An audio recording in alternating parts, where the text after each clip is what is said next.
Yep. I think cutting the loud. Yeah, so let me restart it again. Yeah, time check. It's 10 minutes past 12. It's 10 minutes past 12. And I understand in Uganda it's about later than that. Yeah, my good friends. Bampita Dr. Joseph Chameleon, Mayanja. Atakoga Geja. Made in Uganda, East Africa, Africa, worldwide, legendary. Namanya Malamanji. So,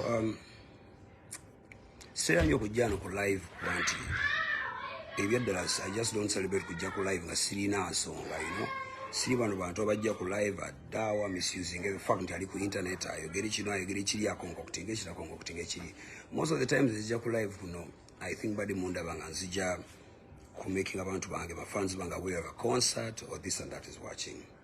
So manya nti bulonda ku live Facebook yange mbanze kwogera ku bintu byemanyika amayitire birinako reasoning birinako endowooza mbasi noonya nti noonya oba likes oba noonya comments wabula mba noonya clarity and clarification.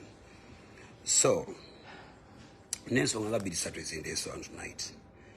Ng'ensonga esookerwako ddala y'ensonga okuba nti mbadde mbiraba ebadde birwaninga mu ggwanga abantu nga bakayanira federation nempulira bakayanira mbu waliwo abaagala okubba ssente waliwo abafere waliwo this and that. Sijja bitambulamu nnyo bi introducing because mwena abandi mbadde mikola ki mbadde mbiraba.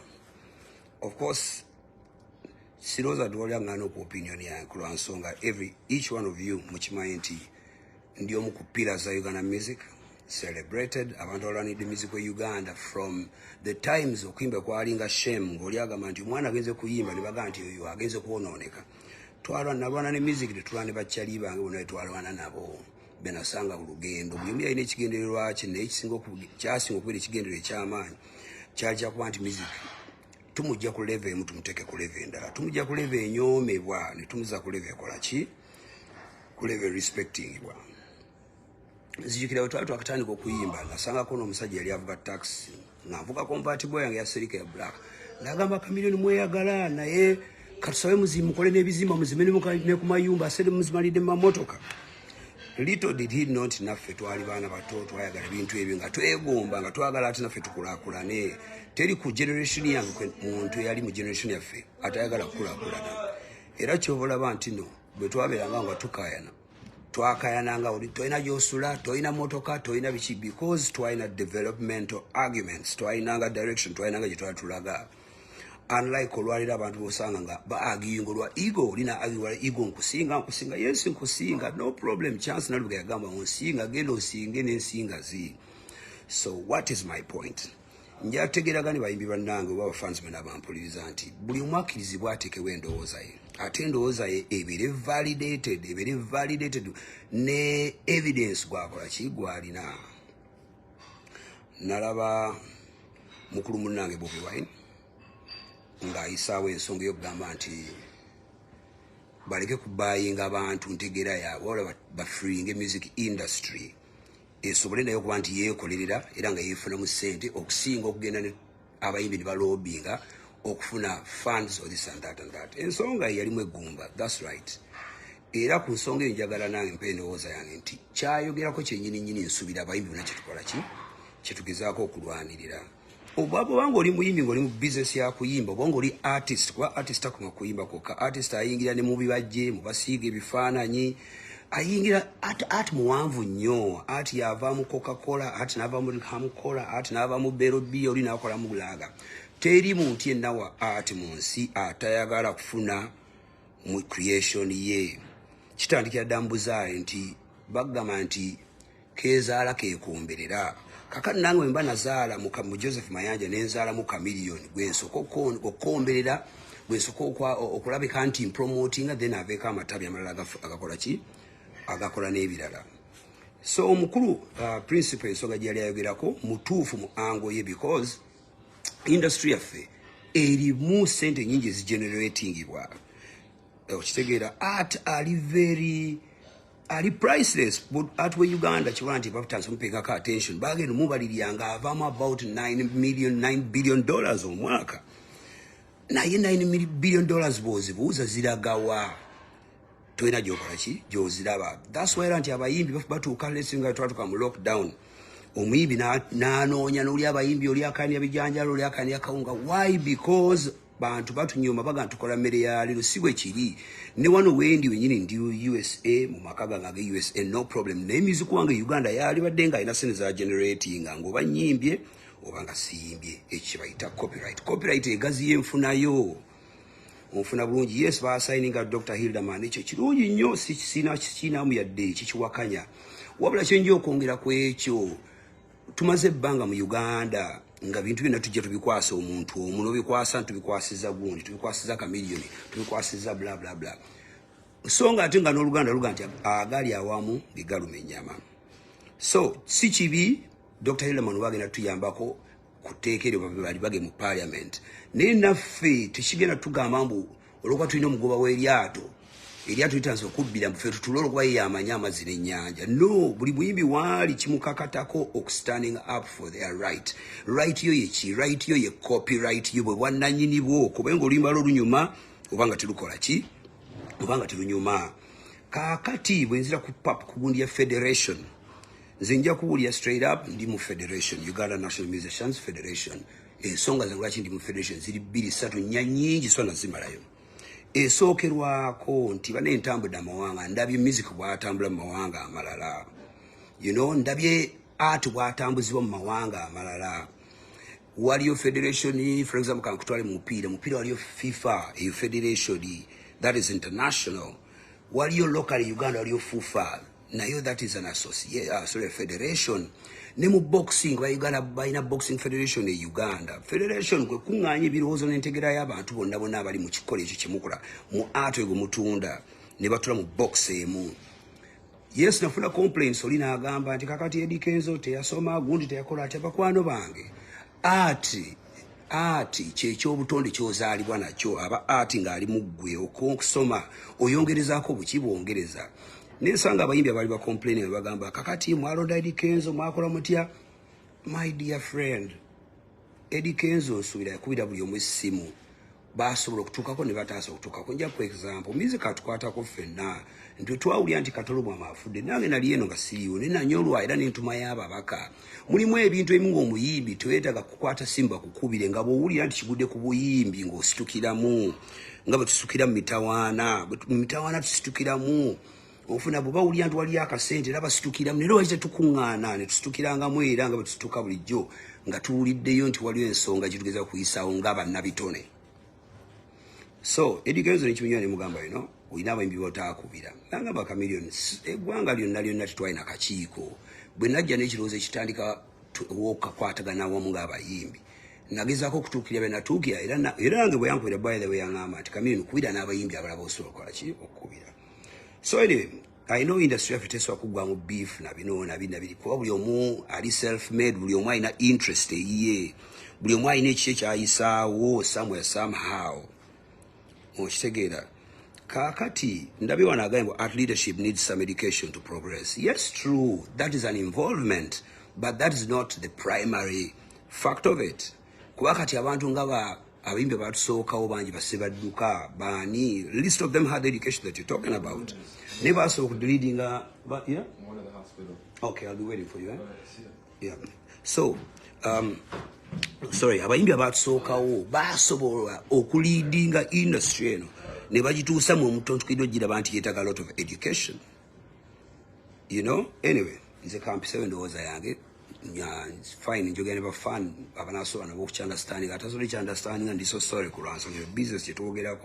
Who is very so not educated about it. But anyway, we are with a 9 solo to Kakuba in a solo to Kakoida Barabikayo. Federation again a maso. Kati abantu era ng'omukulu bwe yaganti bw'awulira ebya ssente bakyakyala kati osimanyi Lugamba gye lwavudde oba gye nange nabisanzaawo musima 32 billion kati abantu baddidde amaaso bagateze ku 32 billion naddala abantu abali ebweru abalina effitina abalowooza nti babayisaako akalimu balina biki. My dear friends, ensuubira nti mbadde ku nsonga ya federation. Teri industry etali federated, teriyo naddanga kiri mu art ng'erinda direction ati wapipa twagala mu creative direction tulio kubanga fenna tukwatiamu abaka dongo kamu aba gospel aba nabayimbi byabwe ebintu bitategerekeka buli music alina okwera under one umbrella ekyo omukulu aba yakyogera nti ani Hildaman akiriko kirungi nnyo naye ate era tekigaana n'abayimbi balala ku side gye bali kwerwanako ku lwansonga kijja tuyamba nnyo okutuuka mu maaso eyo ng'emigugu egimu twagimutikkulako already okisega bw'obugenda kulwana olutalo kkiriza bakutikkuleko ebintu ebimu naye kati omukulu alinganga agamba oba bwe nalabye abantu abagezaako ekowenga message ebambi yagamba tuluulize tufolowege Hildaman tulize ba Silver Kyagulanyi. That is a very beautiful aspect.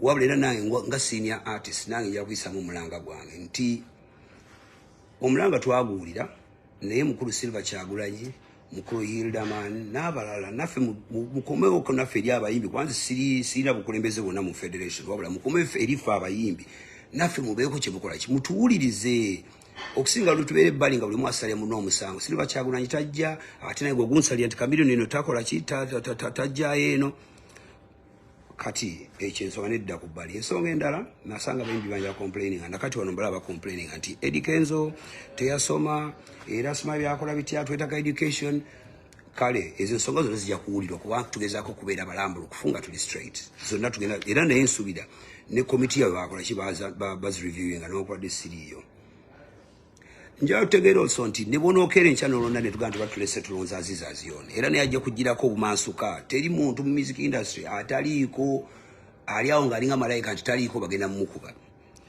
It is one of the reasons lwaki ntize tewansanga nti saayagala kumpa yadde ekifo nayagala kubeera eno nga advisinga ku industry gye mmanyiiko gye nwaniride even before all this generation came in okulabika nti tutegeka music industry yaffe efaanagane nga industries endala.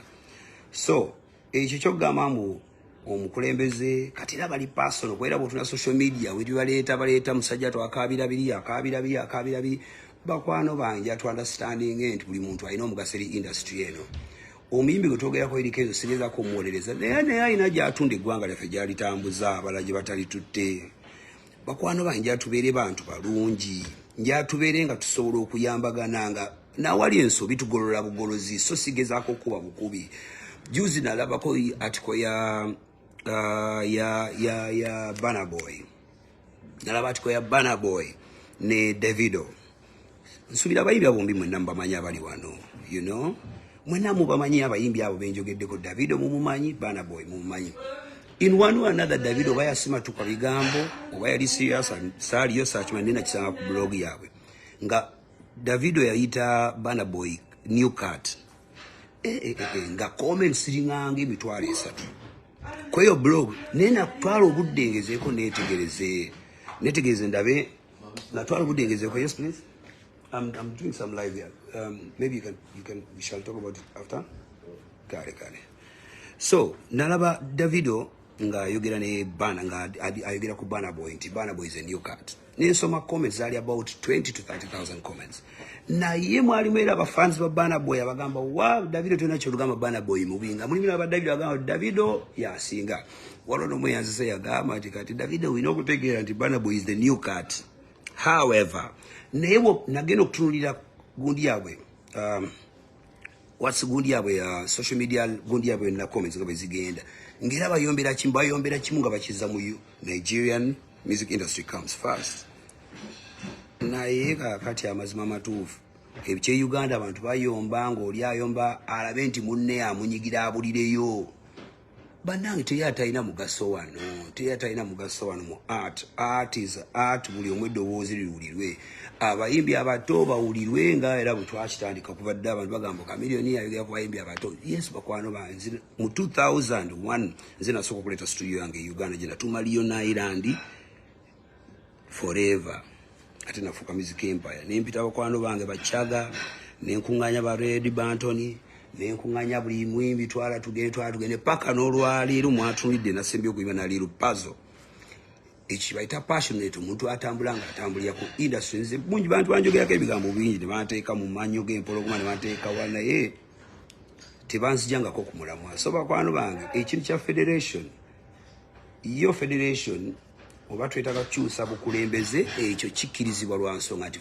abantu balina okulonda bani abakulembera okitegeera era cabinet nsuubira cabinet eriwo tentatively nga bwe tutegeka okulabika nti tunaafuna okulonda kwaki kwa bonna nkolo mbasaba ffenna bwe tuyitibwa ffenna tukuŋŋaane tulonde abakulembeze betukola ki betwetaaga weewaawo n'onkwadde bali mu parliament nga bagezao kulwanira copyright naffe eno tekituganda kutandikirawo kulwanira ebyaffe ngaabaki ngaba artist kulwa nsonga nze mmanyi obulumi bwa music mwe music mumusanga ku ki mumusanga ku no bambi silver gambi, but you should also revise your conduct. My dear friend Silver Spire, I want to educate you something that you might not be aware of. Sigenda kana nengena kuwa magezi because ojogendo realizing do your research because you seem educated.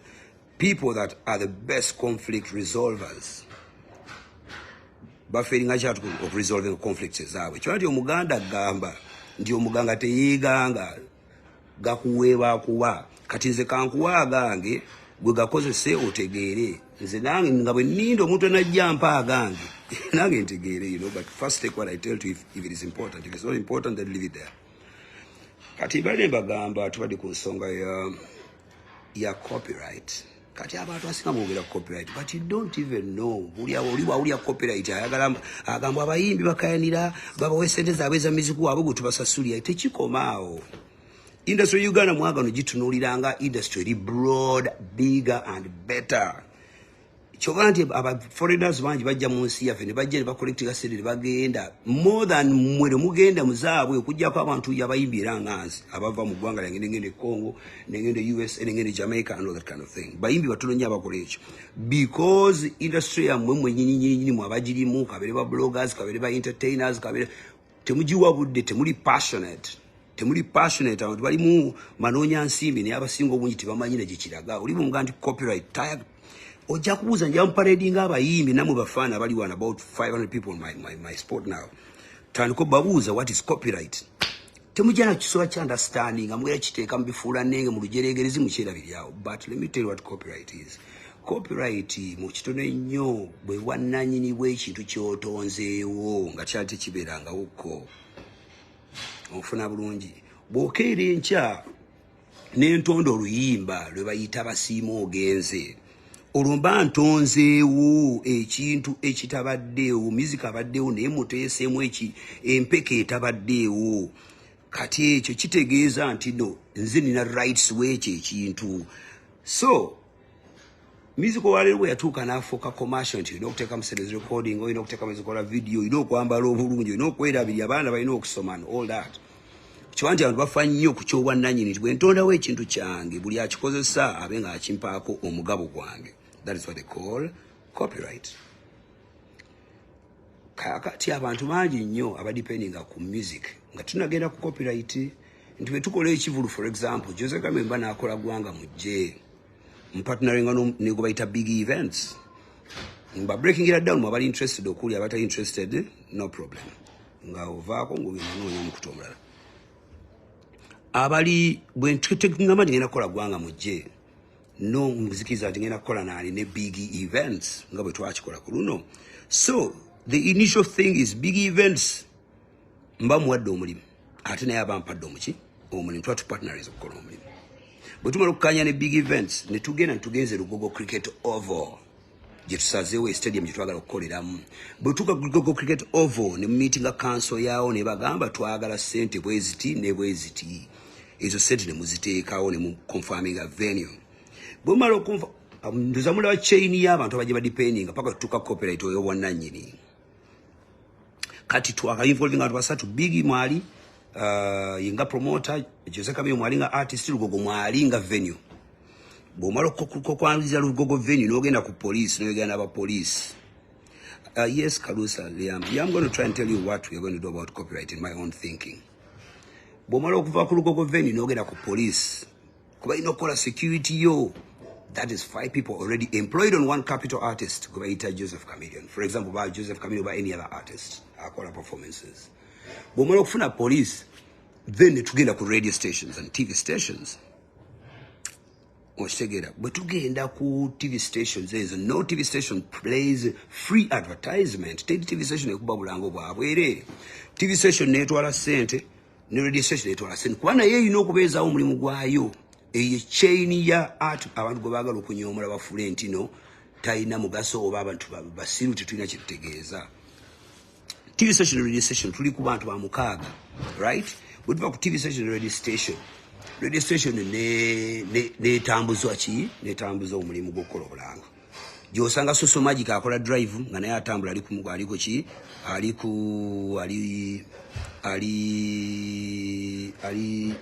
Nosanga Soso Magic aliko drive ne Brian Skater. Abo nabali under ate oli bwe bakyali ako ate gwe wayimba. Onfuna bulungi nnyo. Ova ku Brian Skater tudda ku bantu abaleeta stage. Abo bajeje ba Steve Jean Fenon ba whosoever abaleta stage abo nabo ne bajja ne crew yaabwe yonna nekola sente off the art oli gwenzira ikubagamba oba nanyini. Kati bamala okukola abo ne tuyita ba bouncer ne bajja nabo ne bajja beekunganyaawo nabo ne beekunganyaawo 50 bouncers nabo ne badependinga ku ekyo. Awo ne tuvaawo ne tugenda ku ba dancers, tugenda ku ba designers abatunda engoye, tugenda ku makeup ababa ku ba makeup abakyala bajja mu bivulu nga munyiridde, ne tugenda ku bantu ababeera mu bivulu abaleeta sigiriza bekyembo kyenkoko, ne tugenda ku bakola chapati, ne tugenda ku ba ticket. So industry yaffe collecting a worthy of approximately 9 billion shillings omwaka.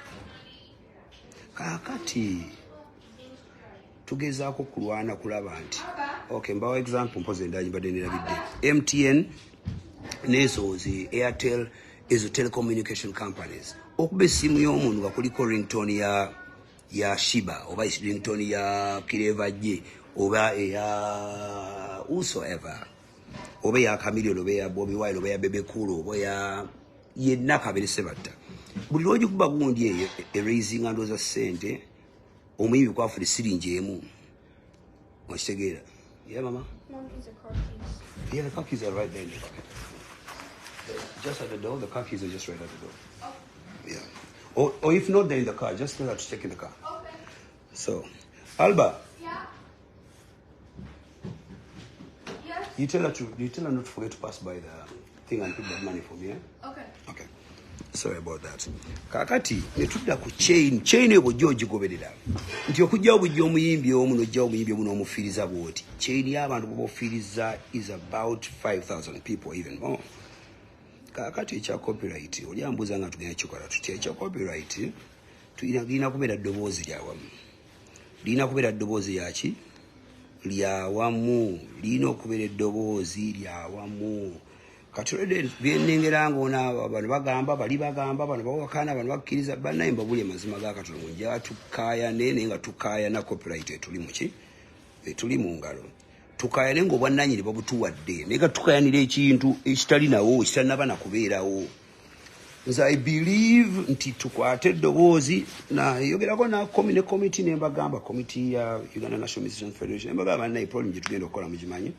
I think the best way we can do it is tudemu tukunganya abaki tudemu badimba yita abayimbi bayita aba gospel sector nti aba gospel sector mwena aba gospel mujje aba gospel batebolinge endowooza yaabwe ne kikibeetaaga okulabika ati copyright egguka then tudemu tutumye ate abala tumanyi nti kati aba gospel bamaze okugwa then tubamiitinge aba kadongo kamu bonna baggweyo. Okitegeera buli awulidde ategeeze munne wakadonka majje naye akola ki nabo bawuliriwe nabo bogere ensonga yaabwe then tuyita ababandi nti ababandi mwenna mujje ababandi bonna bajje ababandi basoroti oba everegu oba eva kapuchora oba eva wansero kabale it doesn't matter bonna bakole ki bajje nabo bakole ki bogere ensonga zaabwe. Tugenda tuyita different types of genres of music. Okitegeera different genres of music. Then out to get those. Nenga chesaagala bakwana ntukiziganye nakyo kyesigenda kukizigana namwe. Sigenda kukizigana namwe bagamba mbu Uganda National Musicians Federation kintu kikyamu nti it is a wrong direction of music. That is no. Eyo ndowooza ntono nnyo. Bannaye njaba mulya mbutufu wakyo. Naye tuba twefulanga mulimu abaakyawe enkola y'abantu abamu olw'olumu nsatukkanye tukiziganya ku kintu kimu nti direction gye tuliko oba direction Uganda music gyeriko ye ntuufu. onfuna bulungi nnyo direction gye baliko yentuufu. Uganda's musicians need a federation. Oba twagala oba tetwagala, oba ekoleddwa lwaleero oba ekoleddwa nkya, kijja kuba kyakuswavu nnyo abaana baffe babazzukulu balijja ate bagikola bajjaga bano basajja baali kuki. Musajja bwewaananga mbuno mu bwali bw'amaanyi ne tubina kyebwagata ku industry. You want to talk to me? No, she just said she's going to do it when she's dropping him back home. Oh, okay. I'll be right here. Yeah. You want to go upstairs and call back home? Okay, I'll be down here. Okay. So, sorry about that. Teri nsi etalina music atali federated. Lwa nsonga nti bw'abeerawo federation then nga creating eddoboozi limu naye tuba twagala okukolawo any amendments eddoboozi liba limu ng'osogamba nti bannange leero tugenda kukola charity ya ggwanga lyonna, Uganda National Charity eva mu musicians, kijja kuhappenia nga eddoboozi kiri lirimu. So bakwano mwe n'abayibi abali eyo, nze my own opinion sirowooza nti ndi mugezi nnyo, naye by matters of experience in the 25 years that I've been performing in this performing arts all my life, is the name yaka janga na mwena began in service emyaka 28, and that means I've served half of my life. Onfuna bulungi nnyo nali ba advise nze sibanyi bwe tugenda kigatta bwe tugenda kisobozesa naye okusobola okutuuka copyright twetaaga nga tuli eddoboozi limu. Nja ku examples za calamities za copyright. Copyright era abantu bangi beefiiriza. Waliwo oluyimba luno baluyita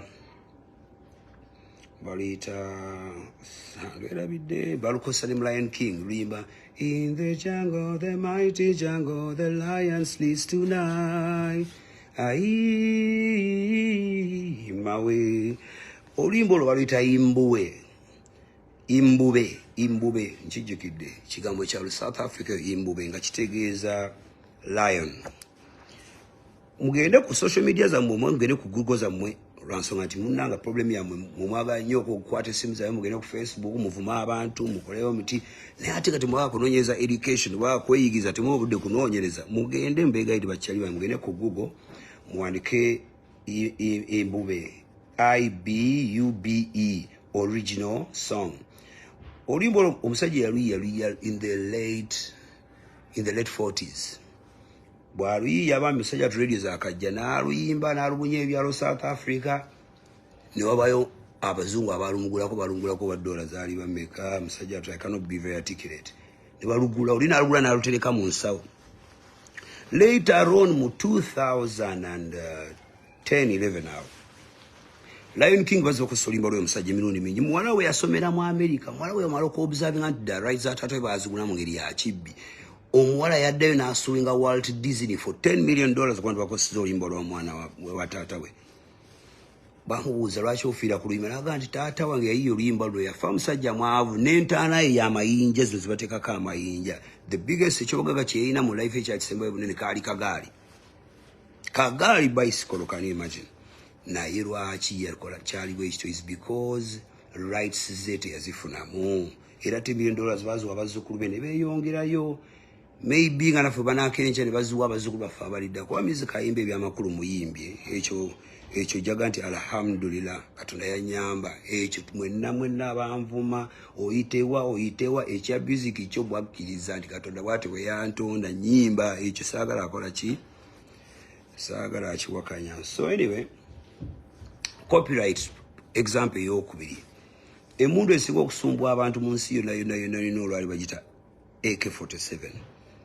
Gye bayita Alexander Kalashnikov, eyo policeman w'Uganda gy'akwata n'akuba ekyalo ekisaasaana. Emundu eyo yali developed by omusajja mu Russia era yagirovega after the Second World War, gwe bayita Mikhail Alexander Kalashnikov. Mu lugazungu waliise Michael Alexander Kalashnikov. Okitegeera kayino olabona Nelson Nyola Muganda we brand gye weerijjako ndala, brand gye weerijjako ogenda ogibuuze taata wo, ogibuuze maama wo, eri older than you. Toyira kyo gy'ojja tugambe ne kasita nkwogeddeko wano abaagala okulaba Nelson Nyola mu mugoberere kwali ku Facebook okwo kwali okwo bajjo bayita abawumba tuutu naye obaaza n'abayita baali bamanyi era esigenda eyo. Kati emundu yali created by Alexander Mikhail Kalashnikov. N'atagipatentinga rights ze bulungi, n'atagiowninga nti mundu yiye. ne wabayo mu Venezuela yajja n'amupolooto bayamuwa ssente meka ne batwala rights z'omusajja. Olwaleero emmundu eyo eri evaluated about $90 billion ze generating. Ate nanyuma yafa naye yafa bufi bwati. So bakwano nkujjako nga toyagaliza music industry Uganda nga mwagala abayimbi basigale nga bajja babasabiriza bu token nga mwagala abayimbi mu bayimbe bagere nga bafenga bufi batyo nga afa omusonda ne sente nga mwagala abayimbi balwale basige nga babakolera bikawoshe ebyo ebyekifane. Buli atayagaliza muyimbi ekirungi muntu atayagaliza muyimbi copyright. So copyright eyo tukiriziganye bakwano bange mwenna bamunyiga nze sijja kufaanyize mwenna bagenda ngenda kuwandowooza yange nga Seuma Ntama nze ndi mu Uganda National Musicians Federation. Kulwa nsonga I believe in the direction gye tugenda ku direction entuufu. Era nze nagamba bakyali bange nti atayagala kuyingira federation mumwesonyiwe banalaba federation nga byekola bigenda bazimba bagenda kukola ki bagenda kujja kuba abayimbi twagala ebirungi. Ate nange bwe nali nkolera music industry ye Uganda saatunulya ndowooza y'abantu be bagenda kummanja nze nakola bukozi byange then ababyegomba ne bakola ki ne bajja bibeeramu. Kati batudda ku kintu kya copyright kanyongere kibroadeningamu ku nsonda ya side y'abayimbi. Nja kwogera ku nsonga by the way very important again. Njagala nnyo okwogera ku obwannannyini bwa brands z'abayimbi nga baga nti brand gye bayita David Lutalo, brand gye bayita Bebe Cool, brand gye bayita Bobby Wine, brand gye bayita Chameleon, brand gye bayita Fefe Busi, brand gye bayita Mudra. Ezo brand bakwano bange libanga dduuka lya muntu. Edduuka lyakeera n'alanga n'aliyonja n'aliteeka mu sitooko n'alinda omuguzi akole ki ajagule. Leero banne mwagala English naye leero naze kwogera Luganda kuba njagala majority banfune bulungi nnyo. Brands ezo zemulaba ziba created, ziba born. Kanko example eri Clint Mzee Mayanja bwe yali anzaala yantuma Joseph Mayanja. Birinya lyakola ki lyantuma. Ne leero munaye bwe ngende ewuwe okukyala mpita waaye Chameleon ne Wizo amuyita Wizo onfuna bulungi. Bangi abayimbi oli bati nga bw'otuuka ewa maama otakyakuyita linnya lyo lye yakutuuma oba taata otakyakuyita lye yakutuuma. Lwaki nti watondawo brand eyiyo ebyenfuna ebibyo. Kati nga brand eyange emenyedde emyaka gyange nga 225 n'abalala nabo zibamenye kuba myaka sikitegeeza nti obonyebonye nnyo so okubona n'omwaka gumu nengolinga abonyebonye emyaka 3. Kati brand bade kwano kino kyensembyayo njalo kyo kifune very clearly. Brand eno emalo gicreatingawo ensubiro gidependingako mu ngeri ya kinds of revenue. Era kiba nti no bw'olanga Jose Chameleon Mateete n'otwalayo omuyimbi omulala abantu bakuba emizindaalo oba bw'olanga omuyimbi omulala n'otwalayo Chameleon era bwe kibeera. Kaakati abantu bakeera ne bagamba nti oli n'akeera yeetuuma Junior Chameleon. Gufuuse mulembe bangi mbalabe kati ngenda babulya story y'omwana oyo Junior Chameleon. Omwana Junior Chameleon oyo muyu bayitateina abalungi mumanyi bami mulamu makindi omu namusanga nakeera abamu ku mumwanda bakukomedi store nga muwaddeeko ssente. Ekintu kye bakola ba Junior Chameleon, Junior Saha, Junior Bobby Wine, Smile Junior Fulani, Junior whatever. Ikyo hakina shida ekintu kiina mutawaana bagende maaso nga benjoyinga ebintu ebyo naye njaba kitegende bakikola mu bukyamu naddala nga bakozesa music osegera n'aba benyini abagenda bayisa ebivulu byabwe ekyo kikyamu. Kati ye copyright gye twogerako ntino tugeza kutegeka industry oli baba yakene kyana atondibwa n'akufaanana ekyo alhamdulillah mukama aba yamugabira katonda aba yamuwa eddoboozi erifaananga eryo nakyo alhamdulillah katonda yaba yasalawo bw'atyo. Naye nalisuubidde nze munteesa nti abantu abo balekeraawo okudda mu rebranding amanya oli n'akeera n'agamba mbu Junior Chameleon.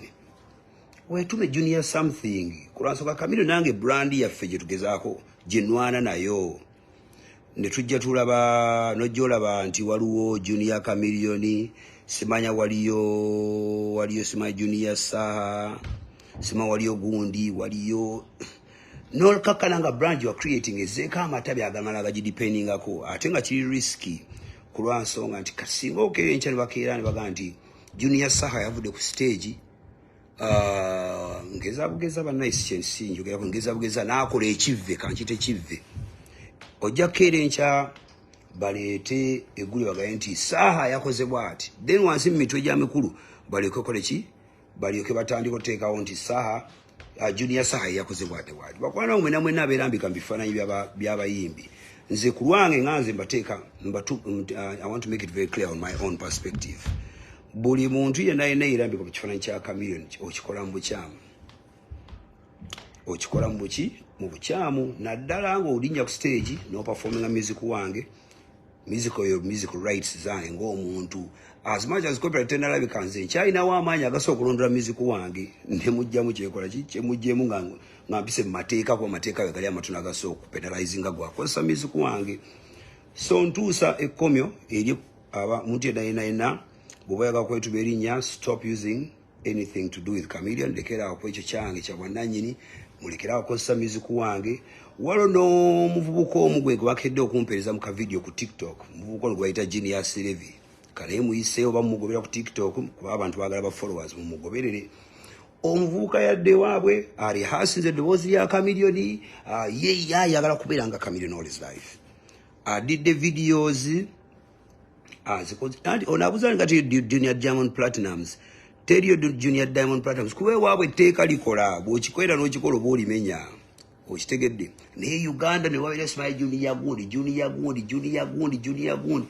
Bakwano wanze bineeyita Junior Chameleon okutumira naye rambadde nkusaba kikozese mwaka banga akasembayo ku lwa nsonga. Mu mazima gaakyo oli mu kumenya tteeka yenna akozesa erinnya ly'omuyimbi nti gwe Junior something.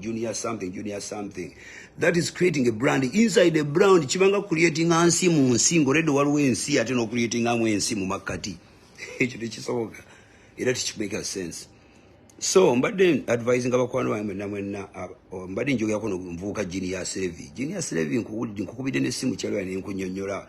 Lekeraawo okukozesa eddoboozi lyange mu bintu ebitangattako, ebintu ebitanzimba. Onfuna bulungi. Waliwo entalo ezaaliwaawo ezaali ensikini ne Uncle Palaso saaziyingiramu bakyali bange era saagala ziyingiramu zo kuba muganda wa Uncle Palaso tekinfuula nti nino mulwana entalo ze kwa ne musajja mukulu. Ate nina okulwana entalo nzirwana kintu kikulu because nze Uncle Palaso seetaaga kumuza mu kamera njogere naye nga bwe njogera nammwe. Oli muganda wange, muto wange, tudde n'ebbali ne tweyogera ku nsonga zaffe ne tuzeemalira ng'abakinga abooluganda. You know, naye kakati omuvubuka addidde gundi video ya alien skin ba misajja watu alien skin flying agenzera na performing abantu. Address kama robozi atanso ku imitating akabiro. Genius Levy my friend now oli mkumenya teka nkugambya na I want to tell you public ali nsiyo ne ulira wano nti ekyo kyokola my brother oli mkumenya teka. Okubeera mukwano gwange tekikufuula mbugwe ogenda kujja defining personality yange.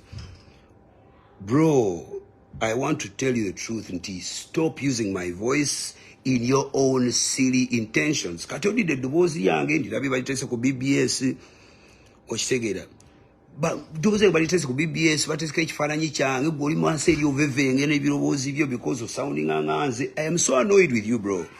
Lekeraawo genda champion Genius Levy. I am telling you perfectly, my brother. Stop using my name ku bintu ebiri selfish gwe byofunamu style you, my brother. Stop using it. Nkikugambye ku simu negambye nti omenya tteeka. It is still my right. Stop. Kati wakoze video byo teseko alien skin ku TikTok mbonoonya ba followers. Bro, bwega kunoonya ba followers Genius Levy kwa magezi kere ncha ojemu empale osigale bwerero duke ekyalo kimaliyo. Ojja kufuna views zonoonya, ojja kufuna popularity jonoonya ate nga gweke nyini goze ekolere nga teri akusuuyinga oba teri akuvunana. Ne mundidde abantu abeekolera dda amanya gaabwe. Mweke yimukira mugamba Uganda abimbi Uganda tebakulakulana. Mweke nyini bafani mwagala mweke nyini mwagala artists batsigalawo babatiga. Ene bakwano banga balungi realistically ekyo Genius Levy I thought bwe yinakiwulira kimugambe awulira ebyaba Junior Chameleon bagambe. King Saha mukwano wange nkutumidde my brother. Edikenzo nkutumidde my brother. Palaso nkutumidde bro. Ne team yone yagenze London Purple Party mwe namba tumidde mbagaliza birungi mukama abakulembere. Yani abalala abayimbi bonna abakyala mwena abatumidde mwena bakwano bange mbatumidde. Respect mwena I sign out. Nsigali Dr. Joseph Chameleon Sala Simba atakugata meje Uganda. Nyimi ani sawa za apples no kati yati kale Anyway, you come in on my soul again, I say, can't neither can they say, yeah, ina gala njogere ku by'abayimbi baga njogere ko my dear friend. Eno page yange zensalawo miramu ajange neno. Mumpereze inbox nja bwogera ko next time. Bagala nyo blood one. Big up, Mungu alinde, Mungu awabarikie maisha marefu, maisha mazuri. Nawapenda sana, kwa hiyo nasema tawasiliana baadaye.